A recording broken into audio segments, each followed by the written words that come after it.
Então, boa noite, camaradas e amigos. Viva o 25 de Abril. Viva!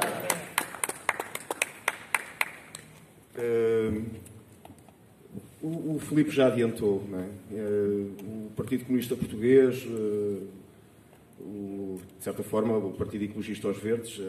e muitos outros democratas e patriotas do nosso país, entendemos e bem que a pandemia é um perigo muito sério, não é? Que precisa de ser combatido, precisa de medidas para podermos defender a nossa saúde, mas isso não é incompatível com a defesa dos valores de Abril, com a comemoração do Dia da Liberdade, tomando as devidas medidas de defesa sanitária, porque nós estamos a viver um momento, um tempo, não é, da nossa história que não pode, digamos, deixar indiferentes aqueles que, digamos, amam a liberdade, portanto, lutam contra as injustiças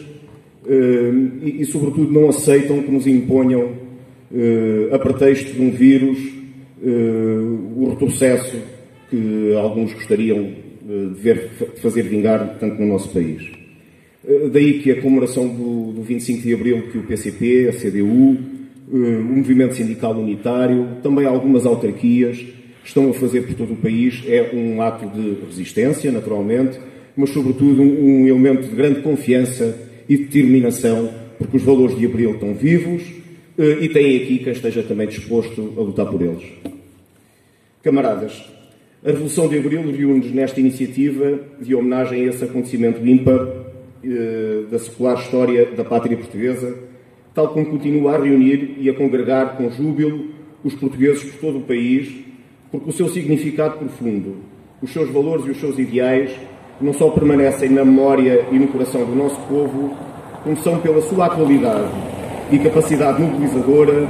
um guia para a nossa ação coletiva na construção de um Portugal mais fraterno e solidário, mais livre, democrático e desenvolvido. Comemoramos a Revolução do 25 de Abril e, neste ato de elevação dessa gloriosa madrugada e do processo que se seguiu, celebramos a luta heroica de anos e anos de resistência e combate ao fascismo, o sacrifício e a coragem de gerações de portugueses. Celebramos o feito valoroso dos capitães de Abril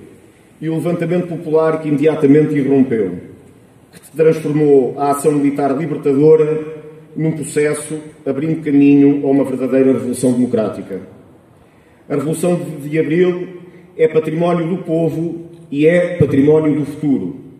Património construído pela luta dos trabalhadores e do povo e ao qual nós, comunistas, nos orgulhamos de ter dado um contributo inigualável, não apenas na longa e heroica resistência que a Abril conduziu, mas em todos os momentos decisivos da sua construção. Um património de grandes transformações e grandes conquistas, muitas das quais são hoje assinaladas como naturais, como sejam o vasto conjunto de direitos, liberdades e garantias, o direito à vida, à integral moral e física das pessoas que o fascismo punha em causa. Esse odioso regime de quase meio século de opressão, atraso económico, social, cultural e civilizacional, analfabetismo, imigração em massa, isolamento internacional e guerra, que usava a violência como instrumento repressivo de proteção e sustentação da ditadura terrorista dos monopólios e latifúndios. Muitas e importantes transformações de um enorme alcance na nossa vida coletiva, como foram as medidas tomadas a favor dos trabalhadores no plano dos direitos laborais e sociais, como a liberdade sindical, o direito à greve e a não ser despedido sem justa causa, o poder local democrático, o Serviço Nacional de Saúde, tão decisivo e fundamental neste tempo de epidemia, o qual precisamos de continuar a defender e agir para que se reforce, mas também nos domínios da educação, da segurança social, do direito à igualdade das mulheres no trabalho, na família, na sociedade, os direitos da juventude. Conquistas que acabaram por ser consagradas na Constituição aprovada há 45 anos. Sabemos que o texto constitucional que hoje temos não corresponde ao que foi aprovado em 1976. Alguns aspectos fundamentais da Constituição foram sendo eliminados ou descaracterizados pela ação conjunta de PS, PSD e CDS, numa ofensiva que não se limitou à sua revisão, mas que se traduziu também numa prática política e governativa de décadas de subversão das conquistas do povo e de reposição e reconstrução dos velhos privilégios dos senhores do dinheiro, dos monopólios e da terra. É longa a lista dos ataques que promoveram contra os direitos, salários e reformas dos trabalhadores. É longa a lista dos ataques às funções sociais do Estado. É longa a lista de medidas que conduziram à regressão dos setores produtivos e ao crescimento dos fenómenos de regressão demográfica e social de uma parte significativa do território do país. A deliberada ação de restauro do poder do grande capital, promovida pelos partidos da política direita e de recuperação capitalista, traduziu-se igualmente no regresso à crescente submissão do poder político ao poder económico e ao surgimento de fenómenos de promiscuidade e corrupção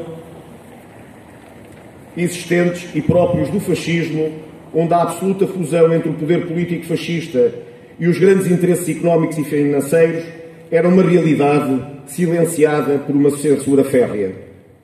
Alguns dos que promoveram e defenderam tais políticas e tais práticas aparecem hoje com um discurso hipócrita de falsa indignação a anunciar que o regime está doente. Responsabilizam o regime para limparem as suas responsabilidades, mas essencialmente para continuar a dar força a um projeto de liquidação de valores democráticos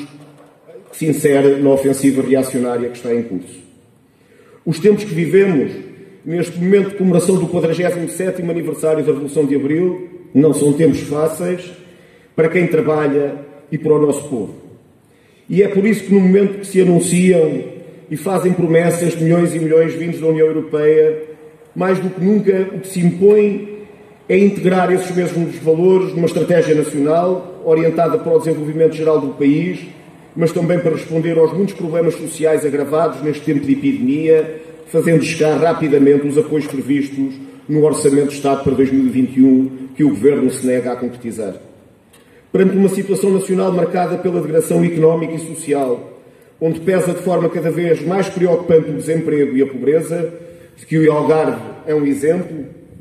mas também a realidade dos baixos salários, da precariedade, o que se impunha era uma outra audaciosa política em defesa dos interesses populares e não uma cedência aos interesses dos grupos económicos e financeiros e às imposições da União Europeia, como está a acontecer. Não fosse a ação e intervenção do PCP, com a sua iniciativa e proposta, a situação seria ainda mais grave que aquela que se apresenta. Vacinação, rastreio, testagem e apoios sociais são os elementos centrais da resposta urgente que é preciso concretizar para ultrapassar o problema sanitário que continuamos a enfrentar e os graves problemas económicos e sociais que decorrem do confinamento e da eternização dos chamados estados de emergência. Essa tem sido a alternativa que o PCP tem defendido e continuamos a bater-nos para que ela se concretize na vida do país.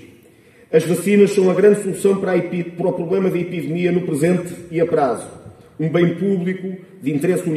universal que tem que ser posto à disposição da humanidade em vez da situação de cedência à chantagem das multinacionais farmacêuticas, revelando qual é que é a lógica do próprio sistema capitalista.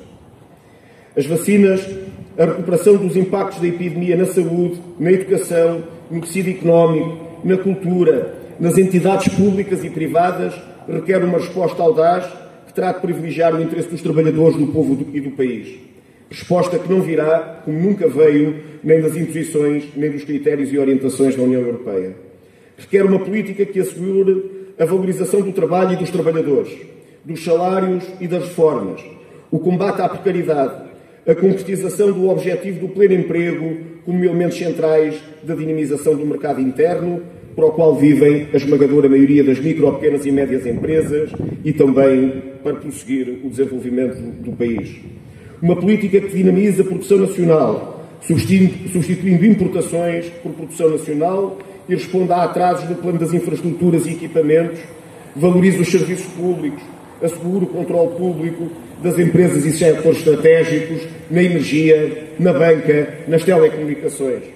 O direito à cultura e à prática desportiva e que aponta a democratização da sua fruição como elementos centrais para o bem-estar do nosso povo. O país não está condenado à política que ao longo de décadas nos tem arrastado para uma dependência e que condiciona o nosso futuro.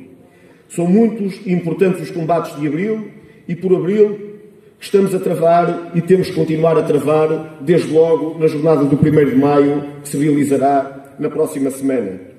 Aos que contemplam hoje a sua obra de destruição e fazem planos contra Abril, nós dizemos: o projeto de Abril inscreve-se ainda na lei fundamental do país. Os seus valores continuam a ter validade e a atualidade do seu projeto não só não está apagada, como se projeta como uma realidade presente e no futuro. O direito do povo português de decidir o seu próprio caminho é um direito que a Revolução de Abril nos trouxe e da qual não prescindimos. Esses valores que Abril mostrou serem seus, como seus são os que emanam das suas grandes conquistas e realizações, e que não só continuam a refletir os interesses da larga maioria da população, como exprimem que têm a capacidade para guiar o nosso povo no caminho da luta que hoje queremos continuar a desenvolver na construção de um futuro, de um Portugal com futuro. Caminho que se abrirá com a vontade, a força e a luta dos trabalhadores e do povo e também com o reforço dessa grande força de Abril, que é o Partido Comunista Português e a CDU. Viva o 25 de Abril! Viva Portugal! Viva o PCP e a CDU! 25 de Abril sempre! Fascismo nunca mais! Grândola Vila Morena, terra da fraternidade, o povo é quem mais ordena dentro de ti a cidade, dentro de ti a cidade, o povo é quem mais ordena